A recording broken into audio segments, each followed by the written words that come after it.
আমি আপনাকে আজকে অফিসিয়াল কোনো কাজের জন্য ডাকিনি। সম্পূর্ণ একটি পার্সোনাল বিষয় আপনার সাথে শেয়ার করার জন্য ডেকেছি। জি, বলুন। জয়া, আমার ওয়াইফ। আপনি যাকে চেনেন, আমি সেই জয়ার কথাই বলছি। দেখুন, আমি চাই আপনার জয়ার মধ্যে যে পার্সোনাল প্রবলেমগুলো আছে সেগুলো সলভ হয়ে যায়। আমি এটাও চাই আপনারা দেখা করে নিজেদের মধ্যে আলোচনা করে একটি সমাধানে আসুন। জয়া, আজকে কিন্তু বাংলাদেশের খেলা। তুমি আর আমি যাচ্ছি খেলা দেখতে। জার্সি আর টিকিট কনফার্ম। এই যে তোমার টিকিট দেখো, আর এই হচ্ছে জার্সি। কি পছন্দ হয়েছে? আমি জানি তুমি স্পোর্টস লাইক করো, বাবা আমাকে বলেছে। সো একটার সময় খেলা শুরু হচ্ছে, তুমি রেডি থেকো। কিন্তু আমি তো আর আগের মতো খেলা দেখি না। একটা কথা জিজ্ঞেস করবো জয়া? করো। মানে বিয়ের পর থেকেই তোমাকে হাসি খুশি রাখার জন্য, তোমার মন ভালো করার জন্য আমি প্রতিনিয়ত চেষ্টা করে যাচ্ছি, কিন্তু কোনো কিছুতেই কিছু হচ্ছে না। মানে বাবার বলা জয়া আর এই জয়ার মধ্যে অনেক তফাৎ। কেন? তুমি ঠিক বলেছ, আমি আর আগের জয়া না। কিন্তু কেন জয়া? কেন জিজ্ঞেস করছো?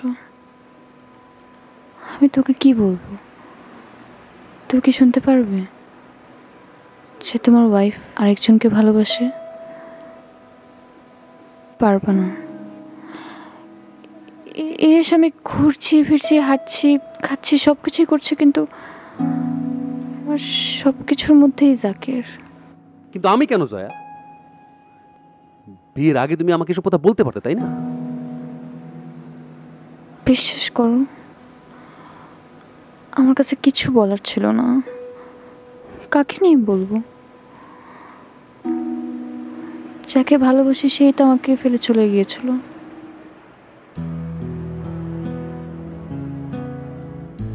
আমার ইচ্ছের বিরুদ্ধে আমার বিয়ের জন্য রাজি হতে এসেছে শুধুমাত্র বাবার জন্য। ভেবেছিলাম বিয়ে করার পর সব কিছু ঠিক হয়ে যাবে, কিন্তু কিছুই হলো না।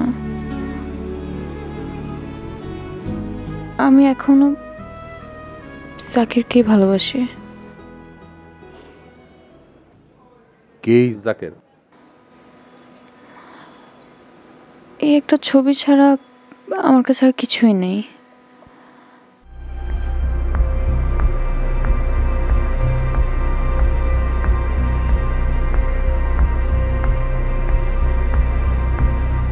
জি, ওয়ালাইকুম আসসালাম। ইকবাল সাহেব, আমাদের অফিসে ক্রিয়েটিভ ডিরেক্টর জাকের আছেন?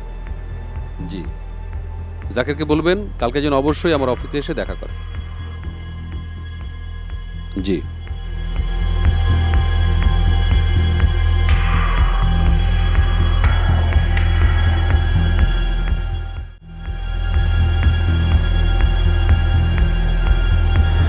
বসুন।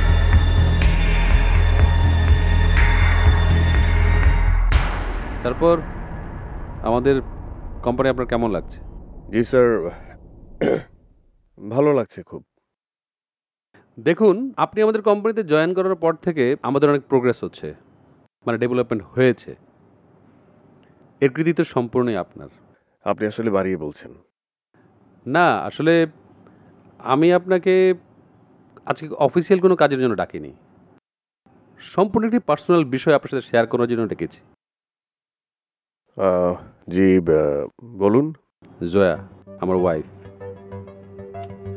আপনি যাকে চেনেন, আমি সেই জয়ার কথাই বলছি। দেখুন, আমি চাই আপনার জয়ার মধ্যে যে পার্সোনাল প্রবলেমগুলো আছে সেগুলো সলভ হয়ে যায়। আমি এটাও চাই আপনারা দেখা করে নিজেদের মধ্যে আলোচনা করে একটি সমাধানে আসুন। মানে আপনারা যে সিদ্ধান্ত নেবেন আমি সেটাই মেনে নেব, কারণ আমি চাই সব কিছুর পরে আমার ওয়াইফ, আই মিন জয়া, সুখে থাকুক। আপনি যে জয়ার কথা বলছেন, আপনার ওয়াইফ, মানে আমি যে জয়াকে চিনি সে যদি একই জয়া হয়, তবে এটা ঠিক যে আমি সবসময় চেয়েছি যে যেখানেই থাকুক, যে অবস্থাতেই থাকুক, অনেক অনেক হ্যাপি থাকুক, অনেক খুশি থাকুক। কিন্তু আপনি যে সমাধানের কথা বলছেন, মানে মানে অনেকদিন পার হয়ে গেছে তো, এই সমাধানটা তো এখন সম্ভব না। আপনি কেন বুঝতে পারছেন না জয়া আমার সাথে হ্যাপি না? ওর সুখ আপনি।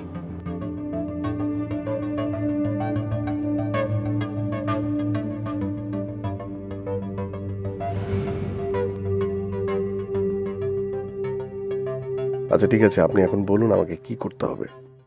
আপনি আগামীকাল বিকেল 4টার সময় আমাদের আশুলিয়ার যে প্রজেক্টটা আছে সেই প্রজেক্টের সামনে একটা হাইওয়ে আছে, সেখানে আপনি থাকবেন। আমি জয়াকে নিয়ে সেখানে আসব।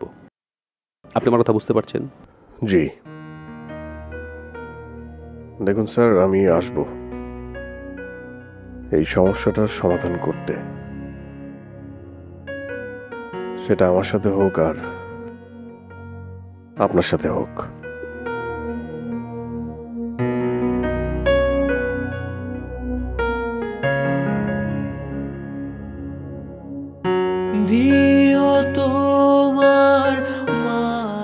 কোথায় আসলাম আমরা? ওই যে দেখো, তোমার জন্য কি অপেক্ষা করছে। কে?